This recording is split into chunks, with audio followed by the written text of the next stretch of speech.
إيه يا قعبوس ما تشتي؟ ايش اثبت لك؟ ايش اسوي لك؟ ولا اشتي حاجة يا حاج. اسلام اسلام، يكفيش فينا الصراصير عندك بالبوفية حقك. مالك يا قعبوس؟ تشتي شاهي ولا قهوة ولا نجهز لك صبوح؟ يا حاج رتب المطعم حقك واهتم بالنظافة. ايش هذا بالله عليك؟ مالك يا قعبوس؟ أنت تفكر إن هذه صراصير؟ ها ايش هي يا حاج؟ قطارات؟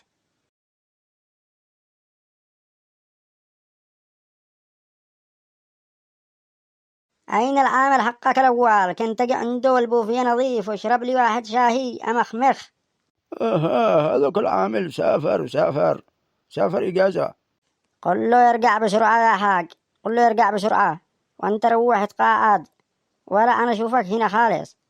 يا قعبوس، أنت اللي تشوفين هذولا مش صراصير، هذولا الحراس تبعي، هذولا الحراس تبعي يا قعبوس. إيش من حراس يا حاج؟ إيش من حراس؟ هذه حشرات حشرات. هذولا يتواجدوا معي نص ساعة بالصباح بس، أطعمهم واسقيهم ويقزعوا. بس اليوم نسيت أغلق المحل، ولا أغلقه نص ساعة علشانهم لما يقزعوا وارجع أفتح. أها، منين جبتهم هذول الحراس يا حاج؟ كنت أفتح البوفية حقي من الصباح لا المغرب ولا حصل ريال. رجعت قريت كتاب شمس المعارف، طلعوا لي على هيئة وحوش، على هيئة ثعابين، على هيئة صراصير. بعدين قالوا لي شبك لبك، احنا بين يديك. أيوة يا حاج، كمل كمل. أنا قلت بختار قد الصراصير، يعني قد هن أقرب حاجة لأنه أخاف من الثعابين والوحوش. بعدين أجا رزق يا قعبوس، ما غير الله أقفل البوفية بالصباح وأطعمهم واسقيهم نص ساعة وينصرفوا وارجع أفتح البوفية وذاك الرزق يجي. يعني أنت ساحر يا حاج؟ لا يا قابوس، حاشا لله إننا أكون ساحر، ما غير هذول خدم يروحوا يدوا لي زبائن لعندي. وحتى لو ما جاءوش زبائن، حتى لو أنا ولا حصلت ولا زبون، أفتح الدرج آخر اليوم وهو مليان فلوس، يدوا لي هم يعوضونا. والله هذا الكتاب يصلح لي، والله يصلح لي لشهر الراقد، لا شغل ولا مشغلة ولا معي ريال. طيب يا حاجة، أين حصل هذا الكتاب؟ والله إننا بحاجة مرة، عاطل على العمل ولا أشتغل هذه الأيام ولا معي ريال. تقدر تقرأه يا قابوس، تقدر تقرأه كما داخل أهوال يخرجوا لك الحنشان والعقارب والحيات والصراصير. هاتوا بس شقرأوا يا حاجينه، مالك مالي الخبر. أنا عايش أصلا بأهوال وهموم وأحزان وتفاكير وقمحة ودبور. أقول لك لو قريته يخرج لك ثعبا من وسطه يفتح فاءه، تقول لي ما هو أكبر من فل أسد، ما هو تمساح يزرطاك لداخله. لو خفت وافتقعت خلاص يزرطاك انتهيت يشلوك لهم. من جدك يا حاج، من جدك، ولا تخوفنا ما تشتيناش. أحصل لي بجنبك قرشين. لا يا قابوس، من صدق أقول لك أنا ما كملت الكتاب إلا قدنا خلاص، بس أنا شجاع ما أخافش من أي حاجة. والله الحق هذا لخبط لي الإعدادات. أول حاجة طمعنا إننا قد بقوم جنبي الفلوس حتى لما اشتغلكش، والآن يقول لي شجرتك لبطنه لو افتقعت سرحت ملح. بس أنا شجاع مش أخاف شقر الكتاب حتى لو شفتهم شعمل نفسي عادي وأكمل القراءة مثل ما عمل الحاج. بس والله ما أنا عارف إن شجاعتي تكفي لهذه الأهوال. على قولة الحاج ثعباني مثل التمساح، لكن إلا أنا شجاع. بس بزيد أتخبر أبو شوكة، بسأله بقول له أنا شجاع مرة ولا. ما هو يا قابوس بيش تفكر؟ والله يا حاج إنك لخبطت لي الإعدادات. طمعتنا إنه يعني حتى لو رقدك ولا اشتغلك بكون أقوم أحصل فلوس تحت الفرش حقي. ايه بتحصل بيطرحوا لك فلوس. أقول لك بتبطر من كثر الفلوس، أهم شيء إنك تكون شجاع تقدر تقرأ الكتاب لآخره. طيب وين الكتاب يا حاج؟ وين أحصله؟ هل معاك؟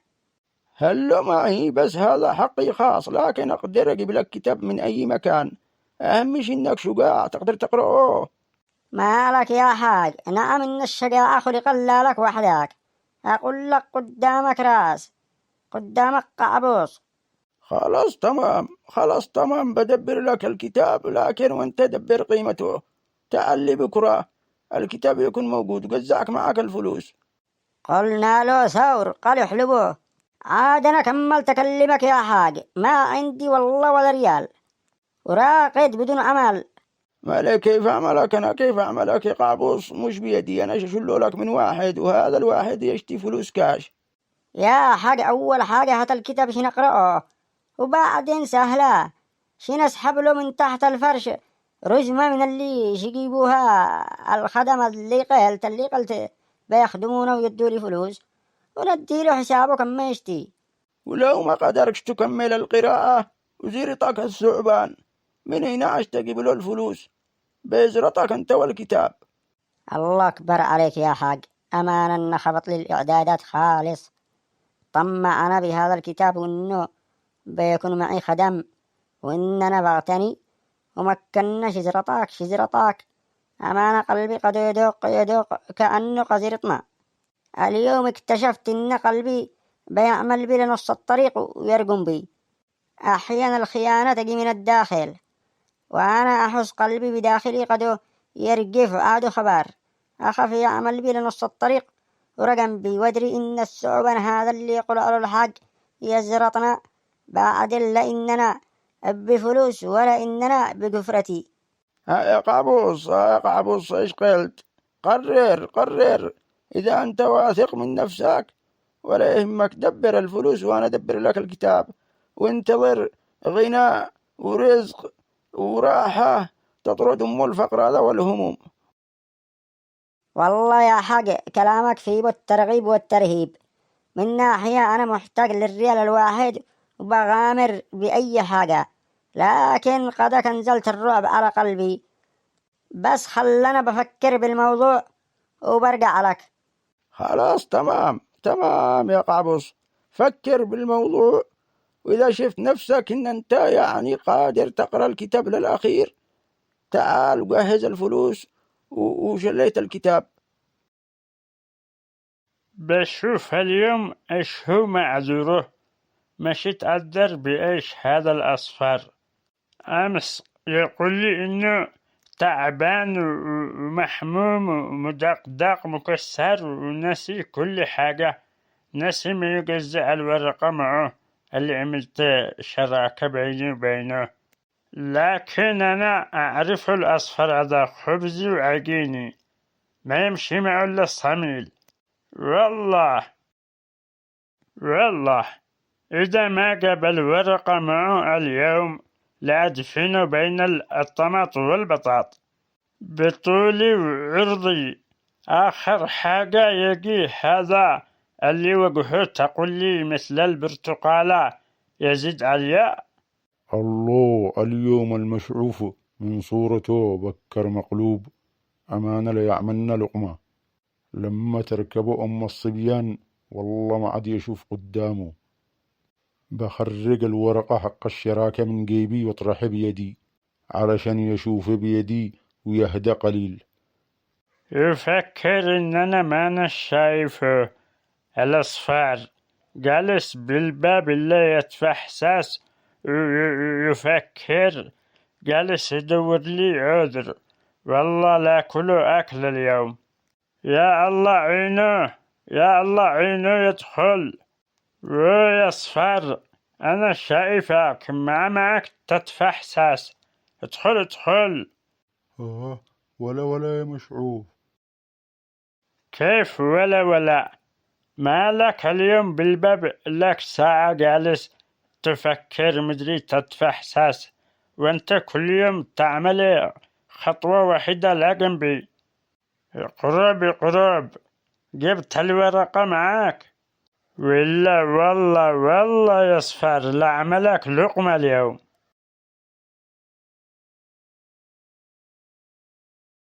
أيوة جبت الأوراق كامل يا مشعوف.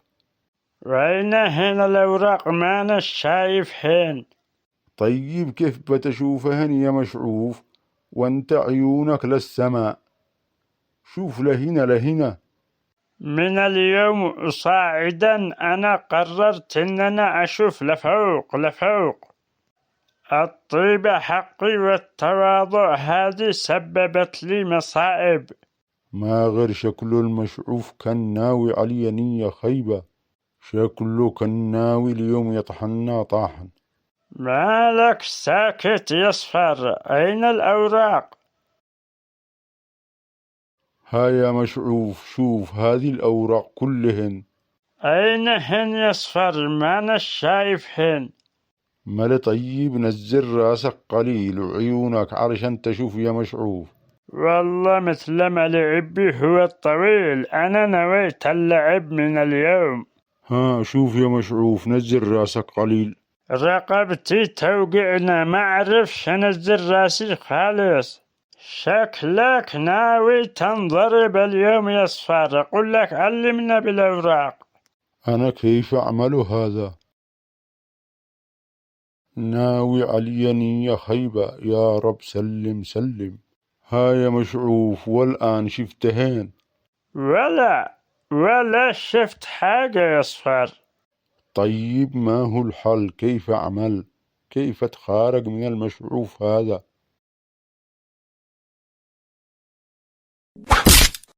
ها والآن يا مشعوف؟ ولا باقي شوية. والآن يا مشعوف شفت الأوراق؟ أيوة أهو شفتهن الآن مضبوط. الله. يلا قم اغرب من قدامي، لا أقوم أزيدك مزبيط لما أوصلك للشارع. ليش كذا تعملنا يا مشعوف؟ شكلي قاعد نسمع صوت الأصفر قدامي، شكله مش يقزعش. يشتينا أقوم أزيدوه. لا لا لا خلاص بمشي يا مشعوف. الله هكذا برد قلبي. الآن أنا كيف أوصل التجساسات لأهل الحارة كلهم؟ مش أقدرش أجمعهم مثل ما جمعهم الطويل هذا خبيث. جمع أهل الحارة كلهم، ما قدرش يجمعهم لعنده رجال راح يختطب بهم من المسجد. الطويل هذا أصلا مصيبة كارثة، يعني يتلون ويتقلب حسب الزمن والمكان، وعنده حتى لسان تقولي مطرقة يعرف يقنع الناس. وأنا بروح أختطب بالمسجد، يعني إيش المشكلة؟ بجمع الناس وأقول لهم الخطبة عليها يوم الجمعة وأجيب لهم التجساسات. بس المنبر له هيبته. أنا ما أقدرش أتكلم بالمنبر ولا أخطب بالناس مثل الطويل. والله عندي فكرة، بجرب هنا أقوم واختطب وأتخيل نفسي إن أنا بالمسجد، بشوف كيف يمكن تنجح الخطة. الحمد لله رب العالمين، والصلاة والسلام على أشرف المرسلين محمد صلى الله عليه وسلم. أما بعد عباد الله، لقد اكتشفت التجساسة الطويل.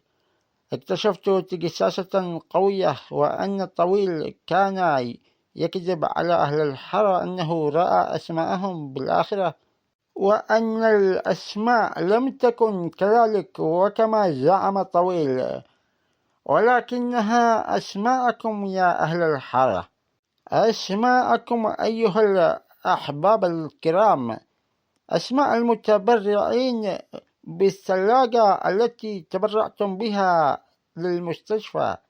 والآن أريد منكم أيها الأحباب أهل الحارة أن تتبرعوا لمعبس، أن تدفعوا لمعبس حق التجساسة التي ايش اللي جاب الشيطان الرجيم بهذا الوقت؟ مالك يا معبس؟ أنت هبل ولا مجنون؟ مالك أنت يا شيطان الرجيم؟ خربطت لي الأفكار براسي. ايش من أفكار هذه يا معبس؟ أنت مجنون تروح تختطب بأهل الحارة وتقول لهم بالتجساسة؟ طيب كيف تشتيني أعمل يا شيطان الرجيم؟ هات لي أفكارك، هات لي من بعض أفكارك. شوف يا معبس، أنت إلى الآن لم تصل إلى مرحلة الشيطنة. أنت شيطان بادئ ومبتدئ. لا تكسر الكلام رجاء، لا تكسر مع الكلام. أعطينا ما هي الأفكار أو بالأصح ما هي الفكرة التي أستخدمها في هذه التجساسة. يا معبس، روح لأهل الحارة على واحد واحد، كلمهم بالموضوع، وكل واحد لما تخلص تكلمه قل له هذا سر، لا تكلم أحد.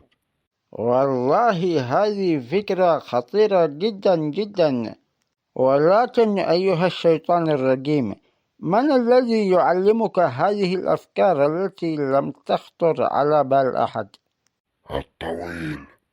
الطويل يا معبس، أتعلم هذه الأفكار من الطويل. الله أكبر عليك يا طويل، الله أكبر عليك، قد الشياطين يتعلموا منك. سوف أعمل بهذه الخطة أيها الشيطان الرجيم، وواثق أنها ستكون ناجحة 100%، طالما وأنت تلميذ عند الطويل، التلميذ من تلاميذ الطويل. هل تريد مني أي خدمة قبل أن أنصرف يا معبس؟ نعم أيها الشيطان الرجيم، أريد منك خدمة واحدة إذا تستطيع. ما هي هذه الخدمة؟ ماذا تريد يا معبس؟ أريد منك أن تجمع لي خطط الطويل وتصرفاته الشيطانية وتجمعها في كتاب، ثم تعطيني هذا الكتاب حتى أتعلم منه. أنا آسف جدا يا معبس، لا أستطيع أن أتعمق في تصرفات الطويل حتى لا أصاب بالجنون من تصرفاته. حقك يا طويل، حقك، حتى الشياطين قد تخاف من تصرفاتك. خلاص انصرف أيها الشيطان الرجيم.